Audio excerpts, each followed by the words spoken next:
Two cats sat side by side on the kitchen counter, almost identical. Same orange fur, same green eyes, same way of tilting their heads when they heard a sound.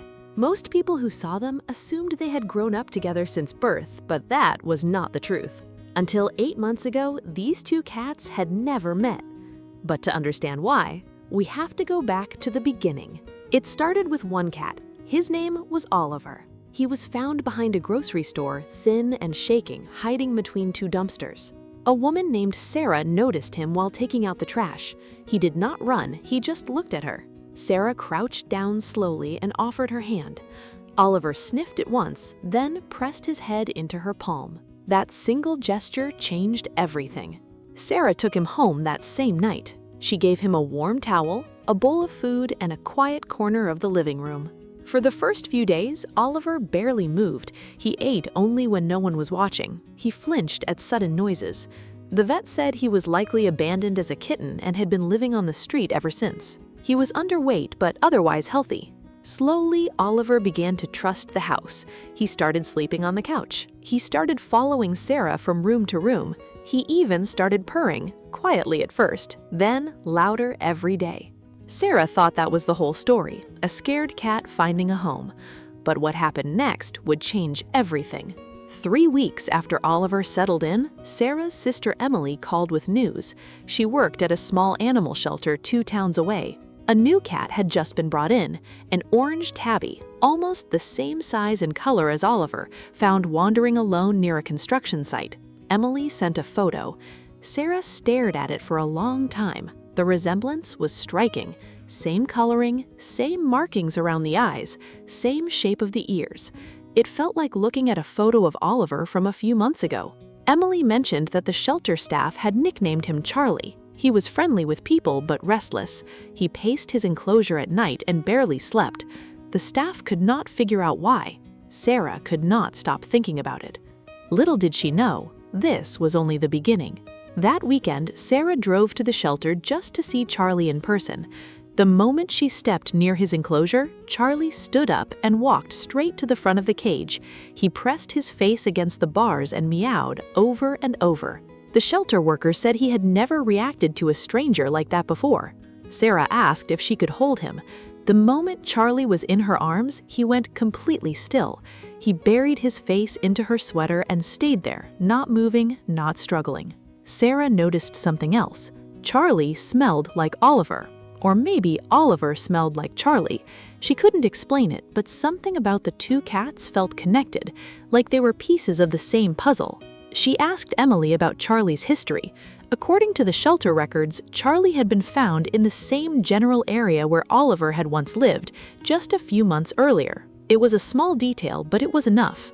I see you still haven't subscribed. Honestly, that breaks my heart a little.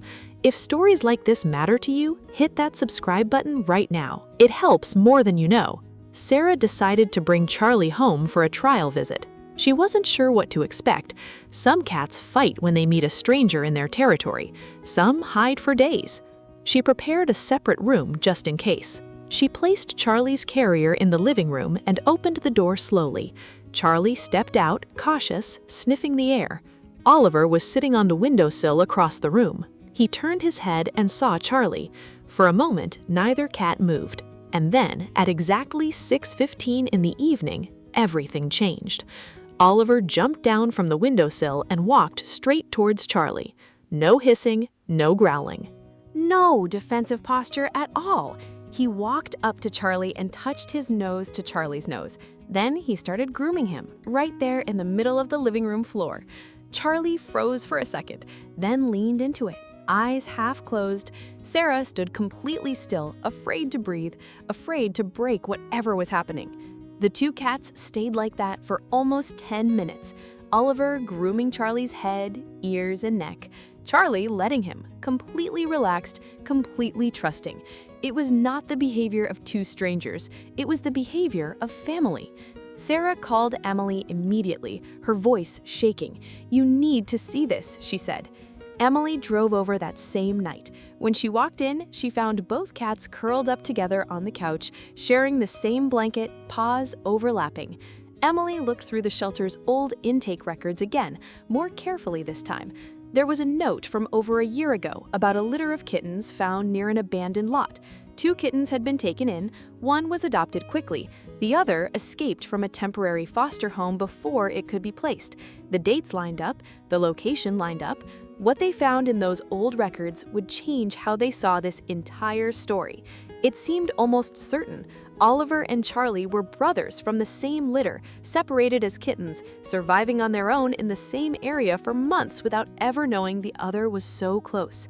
And somehow, after everything, they had found their way back to each other.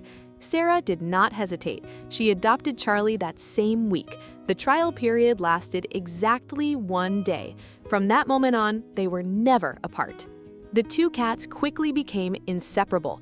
They ate from bowls placed side by side. They slept curled together every single night.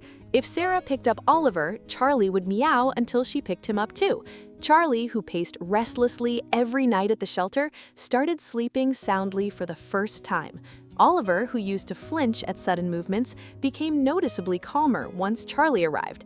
It was as if some part of him had been waiting, without even knowing it, for his brother to come home. Today, the 2 cats are healthy, playful, and completely bonded. They wrestle over cardboard boxes, they steal each other's spots on the couch, they groom each other every single morning, like a quiet ritual neither one wants to skip. Sarah says the mornings are her favorite part. She wakes up to find them already tangled together on the blanket, as if they had spent the whole night making sure the other one was still there. At first, she worried that Charlie might struggle to adjust. Shelter cats often carry stress with them long after they leave the cage.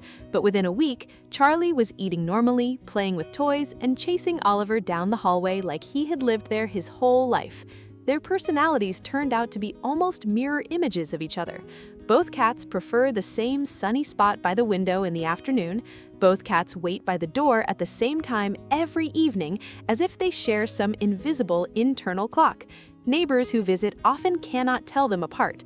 Sarah marks Charlie's collar with a small blue tag, just so guests can tell who is who. Even then, the 2 cats spend so much time pressed against each other that the tag is sometimes the only clue. Emily, who works at the shelter, says this case has stayed with her. In her years with rescue animals, she has seen cats bond quickly after being introduced, but she has never seen anything quite like this. Sarah says that watching them together reminds her that some bonds cannot be broken, no matter how much time or distance comes between them. Maybe they were never really strangers to begin with. Maybe some connections are written long before we ever notice them. Do you think animals can recognize family even after being separated for so long? Or is this just a beautiful coincidence? Tell me in the comments.